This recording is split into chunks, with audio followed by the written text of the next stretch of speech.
No próximo final de semana, acontece no Rio de Janeiro o show de Madonna. E a superprodução do espetáculo que será realizado na praia de Copacabana promete ser algo poucas vezes visto no mundo da música, já que o governo e a prefeitura investiram juntos 20 milhões de reais de gasto público.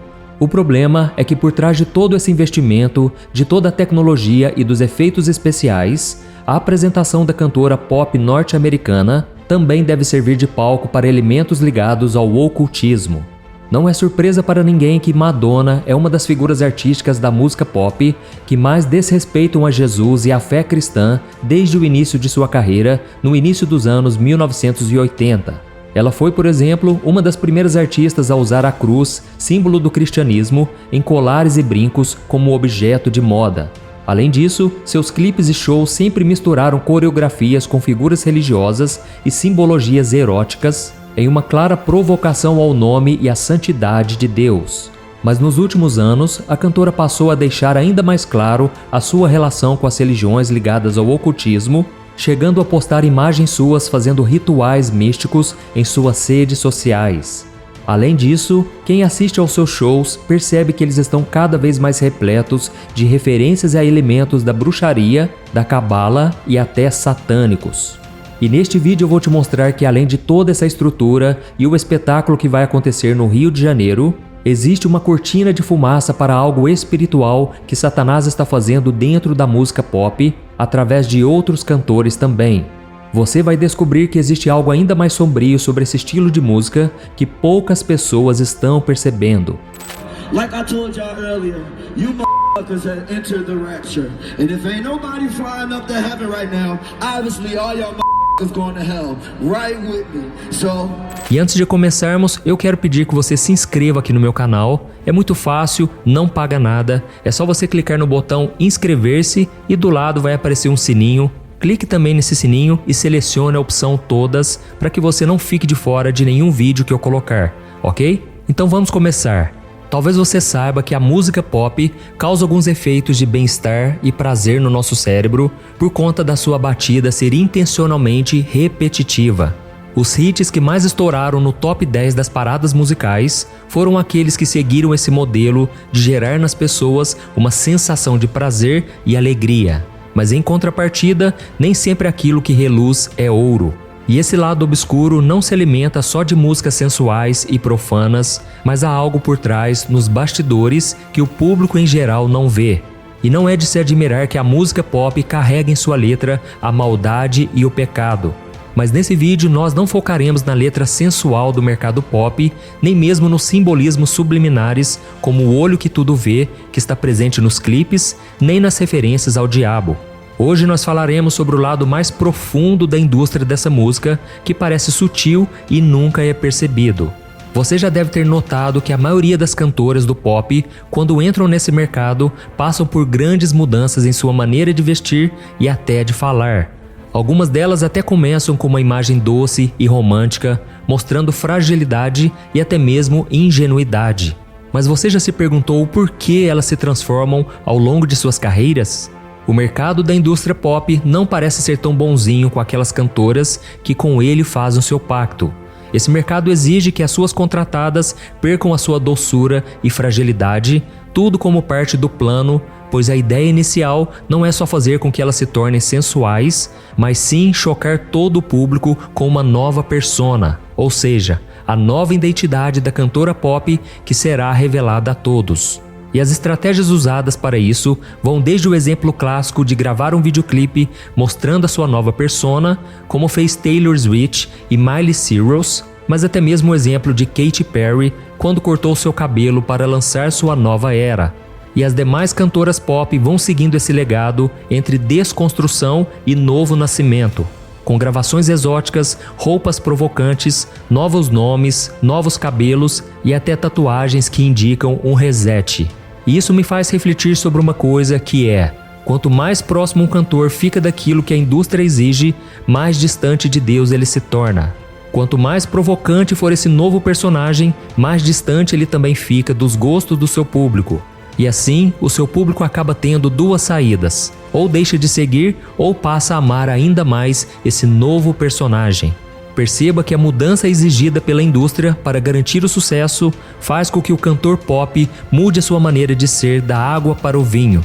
É um verdadeiro efeito dominó, um abismo chamando outro abismo. Milhares e milhares de seguidores vão se tornando parecidos com quem eles admiram. Não se trata apenas em produzir e vender, mas influenciar. Seja um novo ritmo, a uma nova roupagem e até mesmo ao novo estilo de vida. E todos vão sendo formatados ao novo padrão. E eles chamam isso de nova era. Mas ainda falando sobre as cantoras do meio pop, cabe agora uma pergunta. Estariam elas mais próximas daquilo que verdadeiramente são? Ou estariam mais distantes do seu verdadeiro eu para garantir o seu sucesso em uma indústria de música? Nós não estamos aqui para julgar, mas para alertar. Se nenhuma dessas cantoras do pop conseguiram permanecer nesta indústria sem passar por esse processo de despersonalização, por que acreditar que isso parece bom? No século passado, o médico criador da psicanálise, chamado Sigmund Freud, disse que esse processo de perder a sua identidade em nome de uma indústria acontece quando a pessoa sente que a sua personalidade está dividida. E explicando melhor o que ele disse, quer dizer que quando uma pessoa sente que a sua verdadeira identidade está dividida entre dois caminhos, a pessoa acaba criando uma nova identidade para não perder nada. E é exatamente isso que acontece na mente da maioria de quem canta música pop. Ou seja, para não perder, acaba mesmo assim perdendo. Mas outra grande pergunta que me fez questionar isso tudo é: quem estaria por trás comandando os passos dessa indústria? Seriam os grandes controladores do mundo oculto? Ou os bilionários que recebem uma enxurrada de dólares a cada hit lançado? Que existe uma operação espiritual por trás dessa indústria, nós já sabemos. Que os demônios se alimentam do pecado e do ocultismo, isso também nós já sabemos. Nós estamos cansados de saber que o mundo espiritual governa o mundo físico e que muitas das batidas dessas músicas são consagradas aos demônios. E muitos dos cantores do meio pop já disseram ter vendido a sua alma ao diabo ou já incitaram isso. Se venderam suas almas ou não, uma coisa é certa: quem segue a Satanás não precisa ter aparência de diabo, basta segui-lo. E também nós sabemos que é exatamente por conta das letras carnais dessas músicas que multidões continuam sendo alimentadas a cada clique. Ou seja, toda música feita aqui na Terra que tenha sensualidade e ocultismo, junto a uma batida sonora animando nossos neurônios, abre portais para o inferno e seus demônios influenciarem suas vidas. É uma verdadeira rede de influência. Mas a pergunta que eu fiz foi sobre quem está por trás dessa grande indústria, não é mesmo?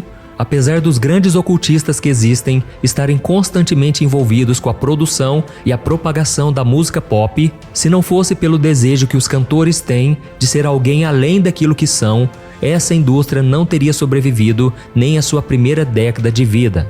Os cantores contratados pelo mundo pop estão cada vez mais deixando as suas verdadeiras identidades e seguindo um padrão que vende muito bem. Mas isso só pode acontecer se as estrelas do pop renunciarem suas próprias identidades para seguir o mundo, isto é, o mundo pop. Você se lembra de um homem na Bíblia chamado Sansão? Ele foi um homem consagrado a Deus desde o seu nascimento e ele tinha um pacto com Deus, que era não cortar os seus cabelos.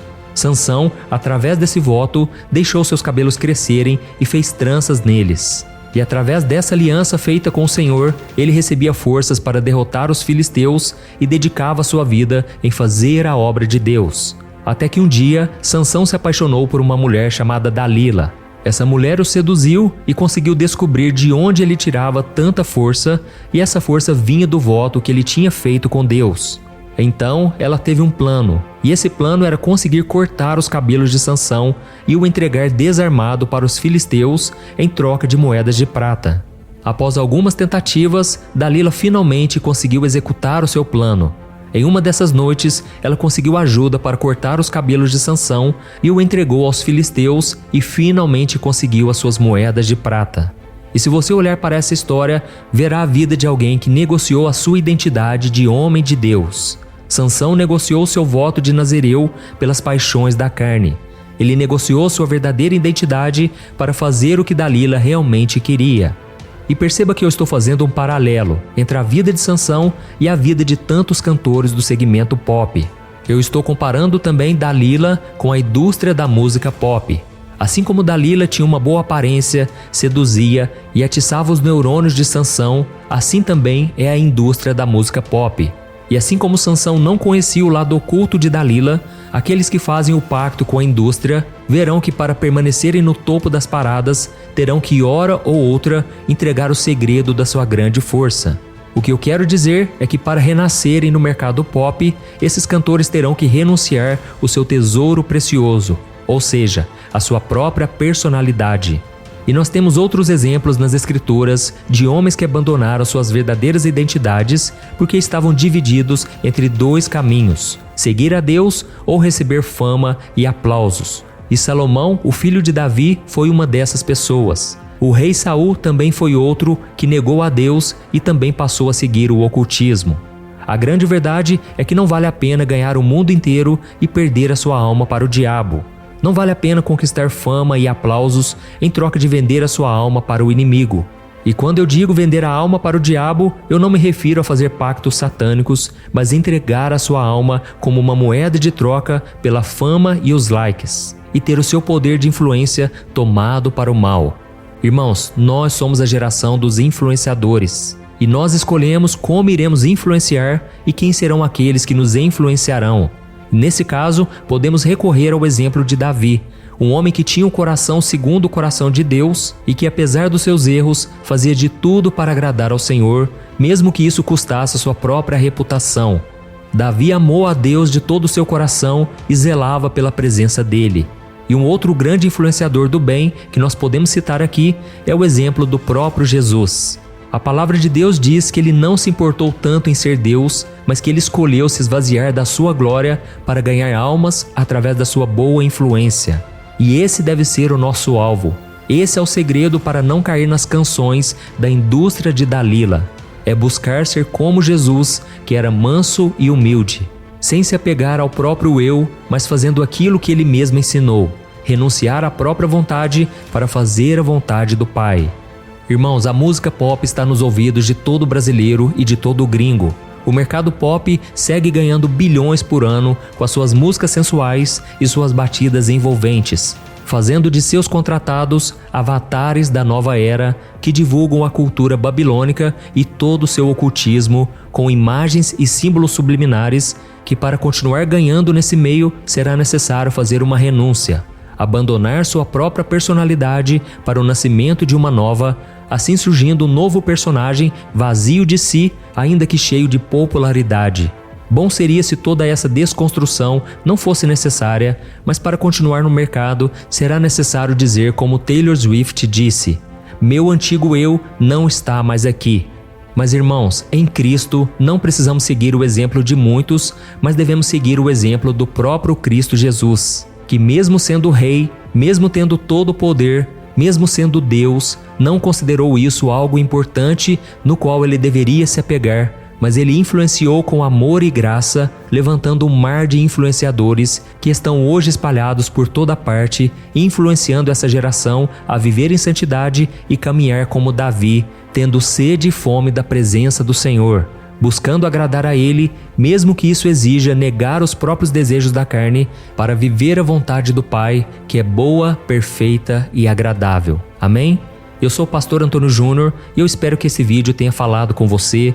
Então curte, compartilhe com seus amigos e familiares e eu te espero no próximo vídeo. Que Deus te abençoe poderosamente. Um grande abraço.